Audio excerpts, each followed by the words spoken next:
Hey, what's up, it's Hugo here. Today I'm going to be doing a what's in my dock video since it has been requested quite a few times. Again, I've done one about 6 months ago, I think it was, or maybe even less, so maybe some of my viewers that have already seen it won't be as interesting for you guys because not that much has changed to it, but if you're interested, of course, you can keep on watching this video, and of course, be sure to stay tuned. I'll be sure to put tons of other videos, of course, that are actually new stuff for you guys as well in the near future. And for you guys that are wondering when I'll announce the winners of my giveaway, it's not this video, but it's the next video. So if you're watching this video, my next video, I will announce the winners of the giveaway I've held previous video. So if you don't know that I'm holding a giveaway right now, you can go ahead and check that out and enter the giveaway if you want to.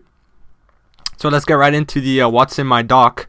I think Command Shift D leaves my dock. Yeah, there you go. So first off, from the left we have the Finder. Of course, every Mac user pretty much knows what it is. That's the File Explorer for the Mac. And of course, this is not the default icon. I've changed the icon. You can go ahead and check out my video on how to change icon on Mac OS X. If you want to see how to do that, there's many different ways, and I explain, I think, all of them in that video. So it's a pretty cool video. You can go check that out. Next up, we have the App Store. If you're on Mac OS X Leopard, you might not know what it is, but it's the App Store pretty much that you have for your iPhone or iPad, but then for your Mac, where you can just download tons of apps. You don't have to buy them through here. That's optional. You can also buy them through the internet, through developers' websites and stuff. So it's not like a closed thing. It's really just if you want to, you can go ahead and get it from there, and you can get all your updates and stuff. Pretty handy. You probably also know it already. Cinema 4D, I finally upgraded. In my previous What's in My Dock video, I only had this one and now upgraded to this one. I've had this one for a very long time, and it was kind of getting outdated after a while. But if you do not know what Cinema 4D is, it's a three-dimensional modeling program. So if you want to create 3D models of things, you can use this program to do that. Also, you can do three-dimensional scenes and intros. You see that a lot on YouTube, people that do 3D letters that are popping, or nice 3D letters with very nice colors and shiny reflection and stuff like that. That most of the time is created in Cinema 4D or in 3ds Max for Windows users. But Cinema 4D is pretty much for the Mac. And I still have both versions because I've learned most of the stuff I know in the old version, so sometimes I go back to it just to look up how I used to do stuff. Then I have Adobe Photoshop CS6, which is currently in beta. Everybody can get it for free legally. Just go ahead and check Adobe's website. They're letting you download the beta for free. That doesn't mean you get the whole program for free. As soon as the beta is over, your program will require a serial that you have to buy. But for now, it's in beta, and you can go check it out. And of course, also have the old version, which I'm very used to. And I have to admit, CS6 is quite a nice improvement from CS5, and definitely more improvement than the previous versions. If you do not know what Photoshop is, you probably already have heard of it, but of course, one of the most famous photo editing or just in general graphics program out there. You can do tons of stuff, do stuff from scratch, retouch photos, just do anything pretty much from design wise. Illustrator, I don't use that as much. Photoshop is really a program I use pretty much daily. Adobe Illustrator, I barely use it. I'm not that good at it either. I use it for typography, and sometimes I also use it to create logos. It's really handy to use Illustrator sometimes if you want a vector format of an image. If you do not know what vector is, it's a certain format you can have for images that allows you to zoom in on it as much as you want, and it won't ever pixelate. That's kind of a simple explanation, but it's very good if you want to import it into in Cinema 4D, for example. If you can import stuff to there and then create it in 3D, it's pretty cool. I tend to use it for that. After Effects, I use that from time to time. That's for videos. You can add tons of cool effects. You can also just simply edit your videos in it, but I don't tend to use that to edit my videos. But I do use it for special effects, and you can do pretty cool stuff with it. And I like to just follow up tutorials on the internet and just learn new stuff, so that's pretty cool. Buju, it's again, three-dimensional motion tracking application, and if you do not know what that is, for example, you're shooting footage with a camera in 3D space, of course, you're able to import that into Buju, and it will track all the moving parts on your footage, and then it will kind of virtually recreate the scene in a 3D environment, and then you're able to place elements in it, or like for example things that weren't there in your actual footage and seems as if it's actually there, but actually it's just tracked with the movement, and everything is pretty much put in the footage, and it looks as if you move with, well, it's kind of difficult to explain, but you know, it pretty much motion tracks your footage. Flare, if you know, for example, Instagram, for example, or Camera Plus or stuff like that, you have that on your phone a lot. It's very easy. You take a photo and then you can apply some cool effects to it. Now this is pretty much the same, but then for your Mac. There's a lot of different applications that do the same kind of thing, but it allows you to add some pretty cool effects, just really simple stuff, and actually it looks pretty good most of the time. So, you know, next up I've got Carousel, which is Instagram for Mac pretty much. I was trying it out, and I have only 2 days left of my trial, but luckily I'm making this video now, and the application is not working for some reason at the moment, but what it allows you to do is pretty much check out your your Instagram feed. You can favorite, comment on videos, and check out all the pictures that other people posted. For example, iJustine here posted a video on Instagram, and you can just pretty much look at all your Instagram feed, favorite everything and stuff like that. You cannot actually upload pictures, but you can do pretty much all the other stuff that you can do on your phone, for example. So that's Carousel. Google Chrome, of course, that's my browser, which is my main internet browser. I used to use Firefox, but now I changed to Google Chrome quite a while back, actually. I think it's currently the best browser for Mac, and of course I'll leave this link in the description, since that's my wallpaper, or at least part of it. So I'll be sure to leave that in the description. Next up we have iTunes for my music. Of course, the standard music playing application for Mac. A lot of Windows users also use it. If you have an iPhone, iPod, iPad, stuff like that, you probably have to use it. I'm pretty sure there's no other option. So that's iTunes, you probably know it. ScreenFlow, that's a question I get a lot, is how do I edit my videos, how do I record my screen and my camera and my microphone and all that stuff together, how do I edit it.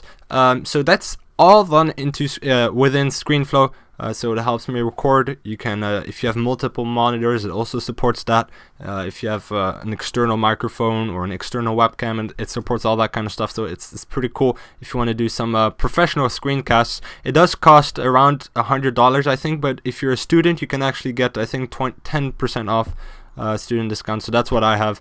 And it's a very good screencasting program. I've used it since almost, I've used it for 3 years now, so pretty much know everything about it. Very good program. I highly recommend it. I do not recommend always getting the updates, because a lot of times when I tend to update this application, it starts corrupting my old files and I can't open them, and I've lost hours and hours of footage because of these updates.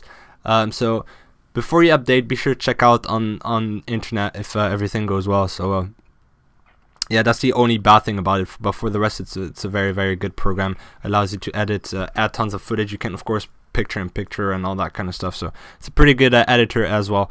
Then we have MPlayer OS 10 Extended. That's my video player. I use that to play all my movies, stuff like that. You might know VLC. It's pretty much similar to that, or I think this one is a little bit better, but it's very good. It supports a lot of different formats, also like MKV files. I don't know if you guys know what it is, but most of the time when you rip, for example, from a DVD that you bought, you can also rip the whole DVD, like the menu and the subtitles and the different audio channels and stuff like that. Well, you can select that with this player as well, so it supports a lot of different formats, and it's very cool in my opinion.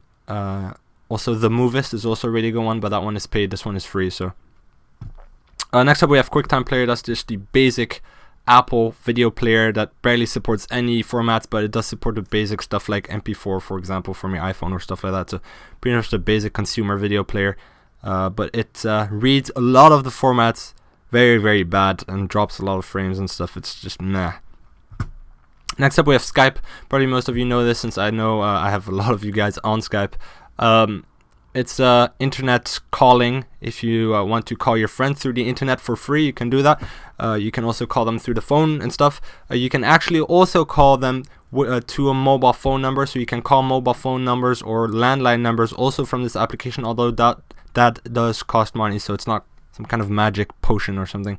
It does cost money to call actual numbers, but you can also just call them for free through the internet, so probably most of you know it.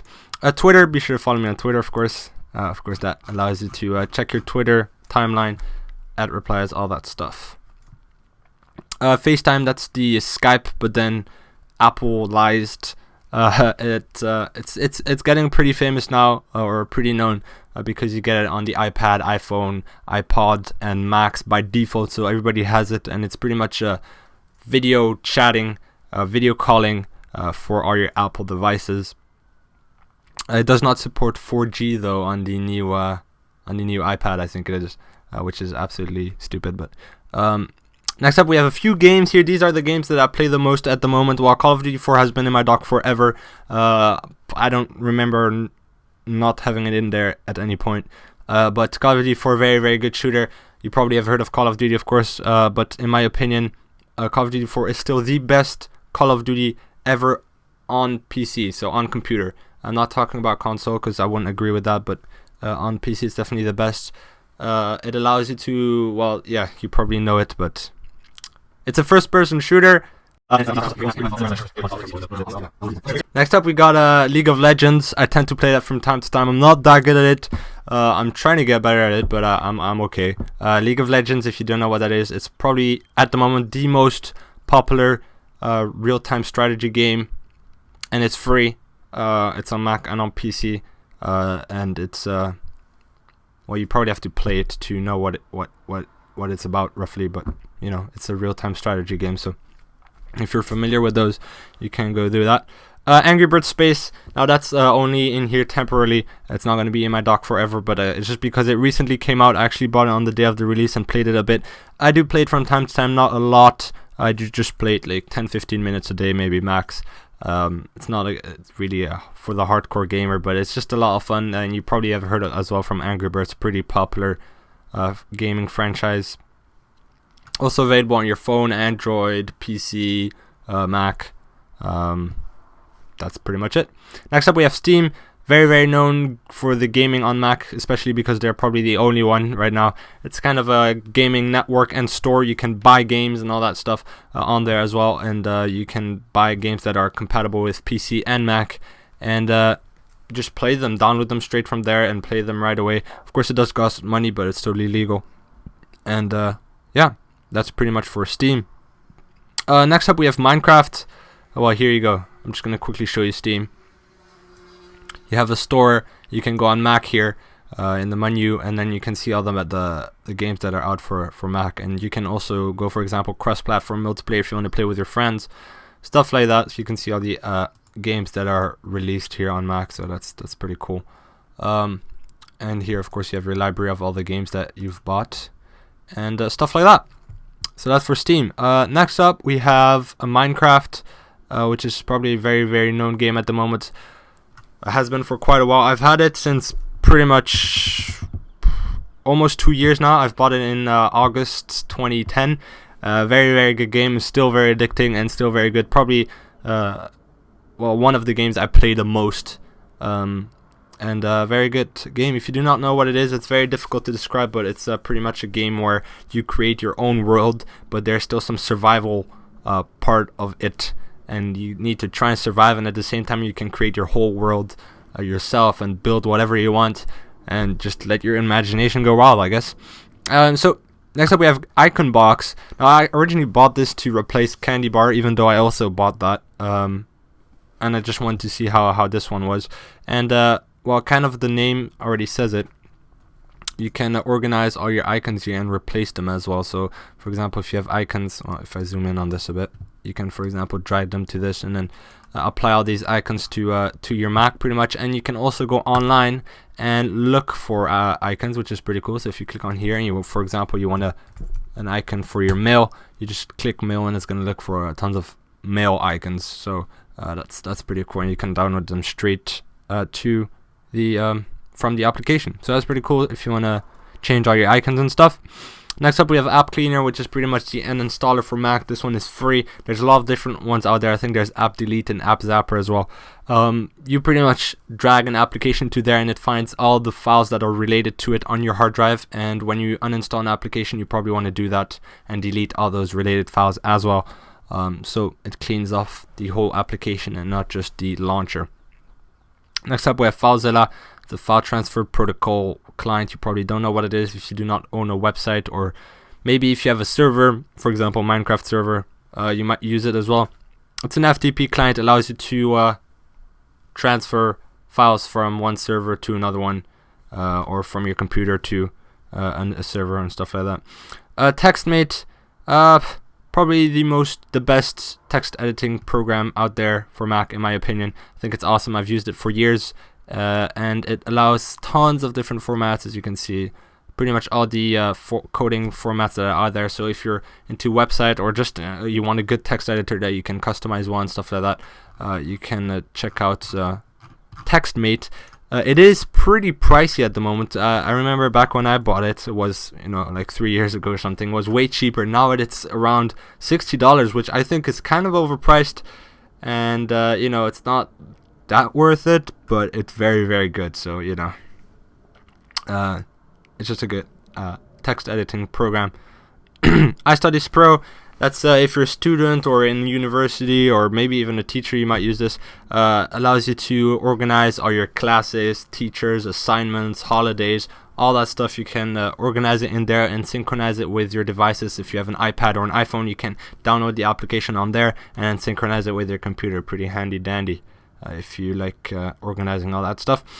Terminal is the command prompt for Mac. I don't know if you guys know exactly what that is, but it pretty much allows you to control your whole computer through commands. For example, if you want to see all the processes that are going on your computer and which are taking the most out of your computer. For example, ScreenFlow right now that's running is taking 47%, 40% roughly. So that's pretty much allows you to do tons of stuff. If you have a Minecraft server, for example, on your Mac, you probably also use this to launch it. Next up we have Minecraft. It's a wrapper that you put around Minecraft and allows you to implement fly mods and little cheats and handy mods and stuff you can add without actually changing anything to the game. So for example, Minecraft, it has an update. You update, well, your mods will still be there and they won't get removed automatically with the update. So that's pretty cool. So pretty long video I think this is. I don't know how far I'm on this video already, but 18 minutes. I'm sorry. Hopefully it's still interesting for you guys. I'm trying to just tell you the most out of every application that I have on my dock. Next up I have the games stack, and I usually get a lot of questions on this, but fortunately, yeah. So these are some of my games. I do not play them all anymore, and I'm actually gonna put this one in the trash. So these are the ones I have. So I have Amnesia, which is kind of a role-playing scary game. It's a pretty good game. I think you can get it off Steam. Not 100% sure, but it's a really scary, gory game that you play, and you gotta pretty much go through this environment or adventure with like scary monsters and scary stuff. It's very, very fun to play at night, especially with headphones and stuff. Has really good sound effects and stuff like that. Assassin's Creed 2, of course, that's available on Mac. You can actually buy it from the Apple Store, I think. Batman Arkham Asylum. I haven't actually started playing this one. I've had it on my Mac for quite a while, but I haven't started playing it. I think, once you start playing a game, you should all play it in a very short period of time. So I tend to play these games when I know ahead of time that I'm going to have time to play the whole game. Black Ops multiplayer, this is just a multiplayer part of it. If you like Call of Duty Black Ops, probably have heard of it. Call of Duty 4 again, I've got a little folder here with the single player and the multiplayer. COG or SOG, or I don't know how to pronounce this, but COGS, I think. COGS, I think that's it. COGS, it's a very good puzzle game. It's a really small game. It's not something big, but it's pretty cool. It has some really good music as well, and some pretty funny and tricky puzzles as well. So if you like these kind of three-dimensional puzzles and stuff, it's pretty cool.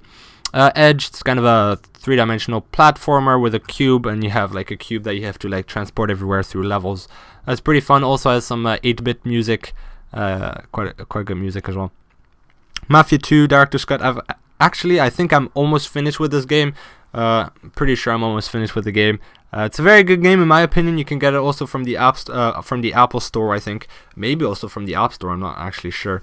but it's a very good mafia game. It's a role-playing game, third-person shooter, and it's the mafia pretty much. You're a dude and that gets pretty much ranked up slowly through the mafia, and you got to do all these missions and stuff. So yep, Super Meat Boy. It's hard to describe what it is, but also kind of a platformer where you have to jump from walls to walls, and tons of cool levels. And this is a really addicting game, and very good in my opinion. If you want to spend a lot of time on it, it's just very fun to play, and it just runs very smoothly and stuff, so it plays quite well. Then we have VVVVVV, I think it is. That's kind of a retro platformer as well. That kind of uses this gravity effect where you can walk on the ceiling and then walk on the floor, and that pretty much helps you to go through levels, and again has very good 8-bit music kind of ish, so if you're into that, it's a very addicting game as well. And then of course I have my applications folder, so yeah, I'm not going to go through all that.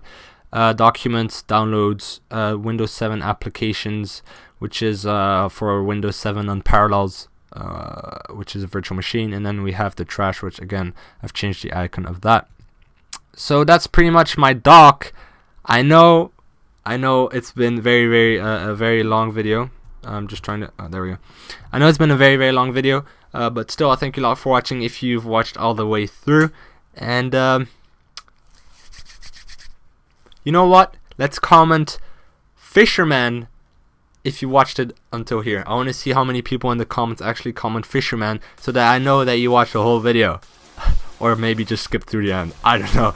Anyway, I'll thank you a lot for watching. Be sure to check out my other videos and subscribe if you haven't already, and a like of course is always very much appreciated. And I'll see you guys later. Peace.